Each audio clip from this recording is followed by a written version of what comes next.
तो अब हम लोग डिस्कस करने जा रहे हैं mission for integrated development of horticulture. देखो ये जो हमारा फेज टू एग्जाम है ना, चाहे सब्जेक्टिव हो या ऑब्जेक्टिव हो, इन दोनों एग्जाम के लिए बहुत इंपॉर्टेंट स्कीम है। ठीक है, तो बहुत ध्यान से स्कीम को देखिएगा आप लोग। देखो पीआईबी में कुछ टाइम पहले एक न्यूज़ आई थी कि 3 नए सेंटर ऑफ एक्सीलेंस इस स्कीम के अंडर डेवलप किए गए हैं। टोटल अभी तक 49 सेंटर ऑफ एक्सीलेंस डेवलप कर चुके हैं इस स्कीम के अंडर। जो 3 नए सेंटर ऑफ एक्सीलेंस जो डेवलप किया गया ना, वो एक है centre of excellence from Kamalam, जिसको ड्रैगन फ्रूट भी बोलते हैं। और ये कहाँ स्टैब्लिश किया गया है? ये स्टैब्लिश किया गया Indian institute of horticulture research Bangalore. दूसरा सेंटर ऑफ एक्सीलेंस स्टैब्लिश किया गया मैंगो एंड वेजिटेबल के लिए under India Israel action plan in Odisha. पनी कोयली करके कोई जगह है, उड़ीसा में स्टैब्लिश किया गया है। तीसरा सेंटर ऑफ एक्सीलेंस जो है ना, वेजिटेबल और फ्लावर के लिए स्टैब्लिश किया गया है, वो किया गया साउथ गोवा में under Indo Israel action plan. ठीक है, अब एक बड़ी बात जो है बड़ी ध्यान से सुनिएगा। जो मैक्सिमम कॉस्ट है ना सेटिंग करने का फॉर सेंटर ऑफ एक्सीलेंस, वो 10 करोड़ रुपए है। 10 करोड़ मैक्सिमम कॉस्ट है, और जो पूरा का पूरा कॉस्ट है वो 100% सेंट्रल असिस्टेंस है।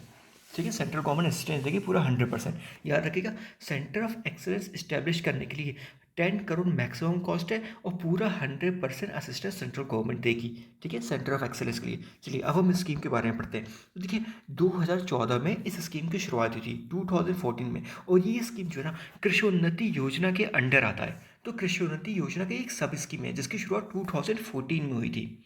ठीक है, अच्छा एक क्वेश्चन पूछूं, बताइए परंपरागत कृषि विकास योजना कौन से ईयर में आया था? कुछ याद आ रहा है? 2015। याद आ गया, बहुत अच्छा। चलो, मिनिस्ट्री कौन सी है? Ministry of agriculture and family welfare. ठीक है, नहीं, ministry of agriculture and farmer welfare. ठीक है, जो ये सेंट्रली स्पॉन्सर स्कीम है। जो भी रेशियो होगा ना इसका 60-40 जनरल स्टडी केस में, 90-10 north east region, union territory Jammu Kashmir Ladakh, Himachal Pradesh, Uttarakhand, और 100% इन केस ऑफ, चाहे वो नेशनल हॉर्टिकल्चर बोर्ड हो, कोकोनट डेवलपमेंट बोर्ड हो, central institute of horticulture Nagaland हो, जितने भी अभी नीचे हम लोग देखेंगे ना, नेशनल लेवल एजेंसी, जितने भी नेशनल लेवल एजेंसीज के अंडर आएंगे वो सारे 100% है। ठीक है, अभी इन सब के बारे में हम नीचे पढ़ेंगे। ठीक है, बजट 2023-2024 का जो बजट है ना, इस साल का जो बजट है वो 1966 है, 1966 करोड़ लगभग। वैसे बजट तो इतना है लेकिन अप्रॉक्सीमेट 1966, आप याद रखिएगा 1966। ठीक है, टोटल बजट इस साल का है। ठीक है, इम्प्लीमेंटेशन कौन करेगा? इम्प्लीमेंटेशन करेगा state horticulture mission. State horticulture mission इस स्कीम का इम्प्लीमेंटेशन किया जाएगा। ठीक है, ऑब्जेक्टिव क्या है? देखो ये ऑब्जेक्टिव हमारे सब्जेक्टिव एग्जाम के लिए बहुत इंपॉर्टेंट है। सो पहला ऑब्जेक्टिव क्या है? Holistic growth of horticulture sector. इसमें कौन कौन से हम क्रॉप इंक्लूड करेंगे? फ्रूट हो गया, वेजिटेबल हो गया, रूट एंड ट्यूबर क्रॉप हो गया, मशरूम हो गया, स्पाइसेस हो गया, फ्लावर्स हो गया, एरोमेटिक प्लांट हो गया, कोकोनट, कैश्यू, कोकोआ, बैम्बू। ठीक है, ये सारे क्रॉप्स आपके हॉर्टिकल्चर सेक्टर में हम इंक्लूड करेंगे, और मेन एम क्या है इन सारी क्रॉप्स का? ठीक है, हॉलिस्टिक ग्रोथ हो। ठीक है, दूसरा इंपॉर्टेंट ऑब्जेक्टिव क्या है? Aggregation of farmers into farmer producer organization हो गया, या फार्मर इंटरेस्ट ग्रुप हो गया। सिंपल सी बात है, फार्मर्स का एग्रीगेशन करना है ग्रुप में। ठीक है, तीसरा ऑब्जेक्टिव हॉर्टिकल्चर प्रोडक्शन को इंक्रीज करना है, प्रोडक्टिविटी को इंक्रीज करना है, स्किल डेवलपमेंट करना है, एम्प्लॉयमेंट अपॉर्चुनिटी क्रिएट करना है हॉर्टिकल्चर सेक्टर। ठीक है, वैसे ये सारे ऑब्जेक्टिव आपको याद होने चाहिए क्योंकि सब्जेक्टिव के लिए बहुत इंपॉर्टेंट क्वेश्चन हो सकता है। ठीक है, ओके। सब मिशन की बात करते हैं। देखो जो सब मिशन है, national horticulture mission for north east and Himalayan state. ठीक है, national bamboo mission, national horticulture board, coconut development board Cochin, central institute of horticulture Nagaland, directorate of cashewnut and cocoa development Cochin, directorate of arecanut and spices development Calicut. अब मेरी बात सुनिए, ये जो है ना नेशनल हॉर्टिकल्चर बोर्ड से लेकर director of arecanut and spices development, ये एक्चुअली नेशनल लेवल एजेंसी है। ठीक है, जिसका मेन काम जो होगा R&D पे फोकस करना होगा, कैपेसिटी बिल्डिंग करना होगा, और स्किल डेवलपमेंट करना होगा। ठीक है, इसका बजट 100% है। ठीक है, हमने ऊपर ऑलरेडी देख लिया है। ठीक है, तो ये याद याद रखिएगा इसको। एक्चुअली कुछ टाइम पहले आपका ये बस यहाँ तक इंक्लूडेड था। ठीक है, ये कंपोनेंट अभी नए ऐड किए गए हैं। ठीक है, ये कंपोनेंट, ये 1 2 3, ये कंपोनेंट ऑलरेडी पहले इंक्लूडेड था, ये कंपोनेंट अभी नए ऐड किए गए हैं। ठीक है, तो इसको याद रखिएगा। मिशन स्ट्रक्चर की बात करो, 3 लेवल पे इस मिशन को इम्प्लीमेंट किया जाएगा। नेशनल लेवल पे जनरल काउंसिल होगी, जिसको हेड करेगा यूनियन एग्रीकल्चर मिनिस्टर। ठीक है, ये काउंसिल जो होगी ना, साल में एटलीस्ट 2 बार मीट करेगी, 2 बार इसका मीटिंग होगा। ठीक है, और क्या काम क्या होगा इसका? डायरेक्शन प्रोवाइड करना और गाइडेंस प्रोवाइड करना। याद रखिएगा, ये काउंसिल साल में 2 बार मिलेगी। ठीक है, ओके। नेशनल लेवल पे एक एग्जीक्यूटिव कमेटी है, जिसको हेड करेंगे कौन? हमारे सेक्रेटरी, डिपार्टमेंट ऑफ एग्रीकल्चर के। स्टेट लेवल एग्जीक्यूटिव कमेटी है, जिसको स्टेट लेवल के सेक्रेटरी है हमारे एग्रीकल्चर का, वो इसको हेड करेंगे। डिस्ट्रिक्ट लेवल पे डिस्ट्रिक्ट मिशन कमेटी होगी, जिसको हेड करेंगे सीईओ ऑफ जिला परिषद। ठीक है, ओके। हमने मिशन का स्ट्रक्चर देख लिया। अब स्ट्रेटजी की बात करते हैं। देखो, इस स्कीम को इम्प्लीमेंट कैसे किया जाएगा? मेन जो फोकस होगा ना, वो होगा end to end holistic coverage. चाहे प्रोडक्शन हो, पोस्ट हार्वेस्ट मैनेजमेंट हो, प्रोसेसिंग हो, मार्केटिंग हो, R&D हो, कैपेसिटी बिल्डिंग हो, ह्यूमन रिसोर्स डेवलपमेंट हो, इन सारे पे हम लोग फोकस करेंगे। और इन सारे के लिए ना सेंट्रल गवर्नमेंट जो असिस्टेंस प्रोवाइड करेगी। अभी हम नीचे देखेंगे, बहुत सारे असिस्टेंस इस स्कीम के अंदर गवर्नमेंट प्रोवाइड कर रही है। ठीक है, अब शुरुआत करते हैं हम लोग pattern of assistance for organizing seminar, workshop and HRD activities.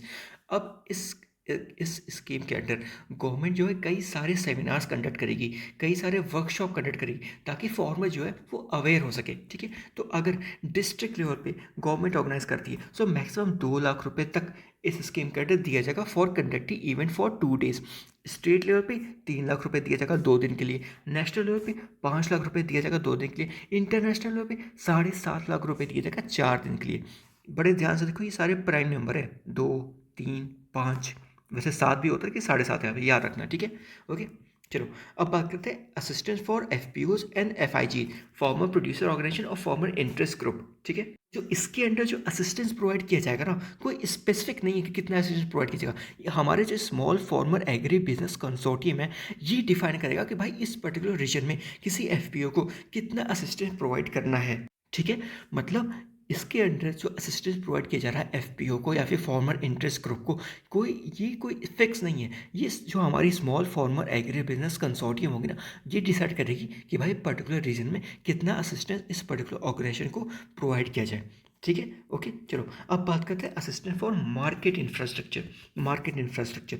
So retail outlet case में, अगर जनरल एरिया में रिटेल आउटलेट खोला जा रहा है, तो 35% of the project cost, maximum 15 lakh. वही हिल एंड ट्राइबल एरिया केस में 50% of the project cost 15 lakh per unit. Maximum limit same है, बाकी परसेंटेज केस में 35% और 50% है। ठीक है, रूरल प्राइमरी मार्केट केस में 40% असिस्टेंस प्रोवाइड किया जाएगा। ठीक है, हिली एरिया में 55% होगा। मैक्सिमम असिस्टेंस कितना होगा? 25 लाख। होल सेल मार्केट में 25% असिस्टेंस प्रोवाइड किया जाएगा, और हिली एरिया में 33.33%। मैक्सिमम प्रोजेक्ट कॉस्ट कितना हो सकता है? मैक्सिमम हमारा असिस्टेंस कितना हो सकता है? 1 करोड़। 1 करोड़। और टर्मिनल मार्केट कॉम्प्लेक्स, जो टर्मिनल मार्केट कॉम्प्लेक्स है ना, ये PPP मोड पे खोलेगा। ठीक है, पब्लिक प्राइवेट पार्टनरशिप मोड में होगा। जो असिस्टेंस होगा ना, वो 25% से 40% असिस्टेंस होगा।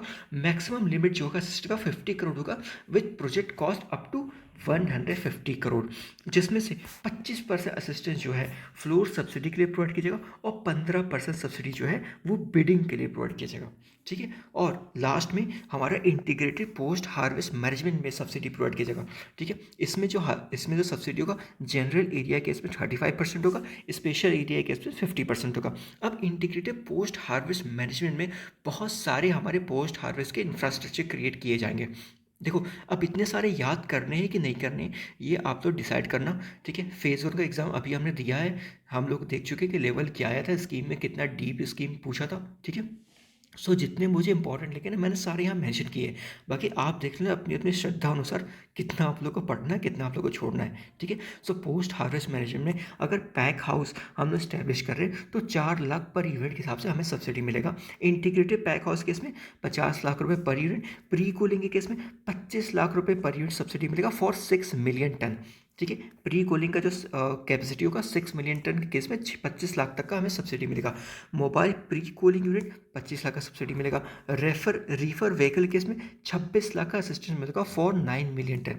प्राइमरी प्रोसेसिंग यूनिट केस में हमें 25 लाख तक का असिस्टेंस मिलेगा। रिपनिंग चेम्बर केस में मैक्सिमम 300 मिलियन टन तक का आप रिपनिंग चैम्बर आप इस्टेब्लिश कर सकते हो। जो असिस्टेंस होगा वो 1 मिलियन टन के लिए 1 लाख होगा, ठीक है। Cold storage type 1 maximum 1 million ton के लिए 8,000 रुपये असिस्टेंस मिलेगा। मैक्सिमम 5,000 मिलियन टन तक इस्टेब्लिश कर सकते हो कोल्ड स्टोरेज, जिसका असिस्टेंस 4 करोड़ तक होगा। वहीं कोल्ड स्टोरेज टाइप 2 में 10,000 रुपये पर मिलियन टन के हिसाब से सब्सिडी मिलेगा। मैक्सिमम आप 5,000 मिलियन टन का कोल्ड स्टोरेज इस्टेब्लिश कर सकते हो, और जो मैक्सिमम असिस्टेंस होगा वो 5 करोड़ होगा, ठीक है।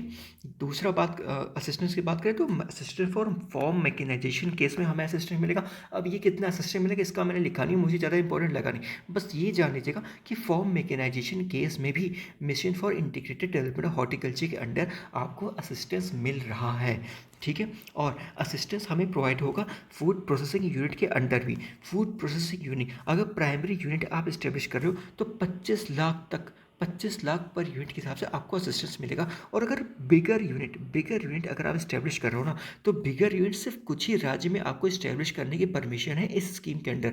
वो कौन कौन से राज्य हैं? वो है हिमाचल प्रदेश, वो है जम्मू कश्मीर, वो है उत्तराखंड। अब कितना मिलेगा ये इस स्कीम के डॉक्यूमेंट में मुझे कहीं नहीं मिला। अगर आपको लगता है कितना मिलेगा, आपको पता है, आपको कहीं मिला होगा तो आप ज़रूर कमेंट करिएगा, ठीक है। लेकिन स्कीम के डॉक्यूमेंट में बस ये स्टेट मेंशन थे, मैक्सिमम कितना मिल रहा है सब्सिडी ये मेंशन नहीं था, ठीक है। प्राइमरी यूनिट केस में 25 लाख रुपए पर यूनिट है सब्सिडी हमारी, ठीक है। अब बात करते हैं असिस्टेंस फॉर नर्सरी। देखो अगर 4 हेक्टेयर तक का लैंड है तो जो कॉस्ट नॉर्म है ना वो 25 लाख पर हेक्टेयर है, ठीक है। 25 लाख पर हेक्टेयर से लेकर 1 करोड़ रुपए पर यूनिट, ठीक है। 1 करोड़ रुपए पर यूनिट, इससे ज़्यादा कॉस्ट एक्सीड नहीं होना चाहिए। जो सब्सिडी मिलेगा आपको वो 40% ऑफ द कॉस्ट होगा, मैक्सिमम 40 लाख पर यूनिट, ठीक है। स्मॉल नर्सरी जो कि 1 हेक्टेयर तक का नर्सरी अगर आप इस्टेब्लिश करते हो तो मैक्सिमम जो कॉस्ट नॉर्म है उसका 15 लाख रुपए पर हेक्टेयर है, और जो सब्सिडी मिलेगा वो मैक्सिमम 7.5 लाख पर यूनिट मिलेगा, ठीक है। वहीं इन केस ऑफ एरोमेटिक प्लांट के प्रमोशन के लिए भी असिस्टेंस प्रोवाइड किया जाएगा इस स्कीम के अंडर। अगर कोई एरोमेटिक प्लांट जो है वो अगर कॉस्ट इंटेंसिव है तो 1 लाख रुपए पर हेक्टेयर का इसका कॉस्ट नॉर्म है, और जो असिस्टेंस होगा ना वो 40% होगा कॉस्ट नॉर्म का, मैक्सिमम 40,000 पर हेक्टेयर। वहीं इन case of other aromatic plant अगर वो कॉस्ट इंटेंसिव नहीं है तो 40,000 रुपये पर हेक्टेयर कॉस्ट नॉर्म होगा इसका, असिस्टेंस 40% होगा, मैक्सिमम 16,000 पर हेक्टेयर। लेकिन हम ये जनरल एरिया है, देखिए अगर नॉर्थ ईस्ट रीजन हो गया, हिमालयन रीजन हो गया, अंडमान निकोबार हो गया, लक्षद्वीप हो गया, तो 50% असिस्टेंस मिलेगा, ठीक है। इन केस ऑफ स्पाइस प्रोडक्शन के केस में भी असिस्टेंस प्रोवाइड किया जा रहा है इस स्कीम के अंडर। तो अगर राइजोमेटिक स्पाइसेस है जैसे टर्मरिक हो गया, जिंजर हो गया, ठीक है, तो उसमें मैक्सिमम हेक्टेयर 4 हेक्टेयर का मैक्सिमम हेक्टेयर है, और जो कॉस्ट नॉर्म है 30,000 रुपये पर हेक्टेयर है। असिस्टेंस जो प्रोवाइड किया जाएगा वो मैक्सिमम 12,000 रुपये पर हेक्टेयर होगा, या फिर 40% होगा, ठीक है। इन केस ऑफ पेरेनियल स्पाइसेस, चाहे वो ब्लैक पेपर हो गया, सिनेमन हो गया, क्लोव हो गया, मैक्सिमम एरिया 4 हेक्टेयर है। जो कॉस्ट नॉर्म होगा वो होगा 50 रुपये पर हेक्टेयर। जो असिस्टेंस प्रोवाइड करेगा इसमें 40% है, मैक्सिमम 20 रुपये पर हेक्टेयर। जनरल स्टेट, बाकी स्पेशल स्टेट केस में वही है, north eastern, Himalaya, Andaman Nicobar, Lakshadweep case में वही है जो 50% इसका है, ठीक है। ओके।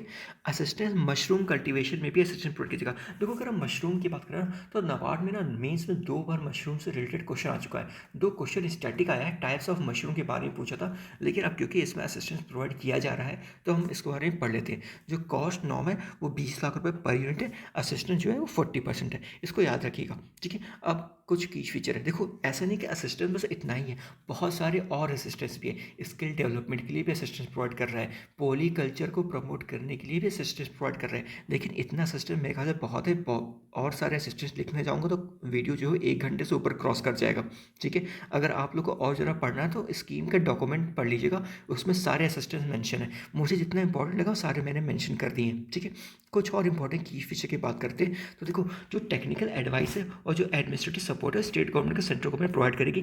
30% ऑफ एलोकेशन जो है वो वुमेन के लिए किया जाएगा। और देखो नेशनल हॉर्टिकल्चर मिशन और horticulture mission for north east reason में जो SC ST फॉर्मर फार्मर्स है ना, जितनी उनकी आबादी होगी पर्टिकुलर स्टेट पे उस हिसाब से एलोकेशन किया जाएगा। लेकिन इन case of national horticulture board या कोकोनट डेवलपमेंट बोर्ड, ठीक है, इन केस में जो जो शेड्यूल कास्ट है उसके लिए फिक्स है 16.6% एलोकेशन किया जाएगा, और शेड्यूल ट्राइब है तो उनके लिए 8.6% एलोकेट किया जाएगा।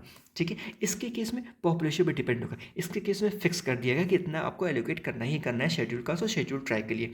ठीक है, अब 3 प्लेटफॉर्म है, 3 इंपॉर्टेंट प्लेटफॉर्म बनाए गए हैं इस स्कीम के अंदर, हमें याद करना होगा। पहला प्लेटफॉर्म है, इसका नाम है हैपिस, इसको 2015 में लॉन्च किया गया था। इसका नाम है horticulture area production information system. Basically इसका काम क्या था, timely availability of relevant and latest data of horticulture crop. जो भी हॉर्टिकल्चर क्रॉप का जो डेटा था ना, वो टाइमली हमें अवेलेबल हो जाए, उसके लिए हैपिस प्लेटफॉर्म की शुरुआत की गई थी 2015 में। फुल फॉर्म क्या है, horticulture area production information system. दूसरा प्लेटफॉर्म है हॉटनेट। ये क्या है, ये एक web enabled workflow based system है फॉर प्रोवाइडिंग फाइनेंशियल असिस्टेंस। जो भी हम असिस्टेंस प्रोवाइड कर रहे हैं वो इस वेबसाइट के थ्रू ही प्रोवाइड किया जाएगा। ठीक है, तो एक तरह से बोल सकते हैं कि ट्रांसपेरेंसी इंक्रीज की जाएगी इस प्लेटफॉर्म के जरिए। तीसरा इंपॉर्टेंट प्लेटफॉर्म है, उसका नाम है चमन। चमन का फुल फॉर्म क्या है, coordinated programme on horticulture assessment and management using geo informatics. देखो ये जो हैपिस है ना, इसका ही एक्सटेंडेड फॉर्म चमन है। ठीक है, इसमें बेसिकली किया जाएगा, इसमें भी एरिया प्रोडक्शन ऑफ हॉर्टिकल्चर का एस्टिमेट किया जाएगा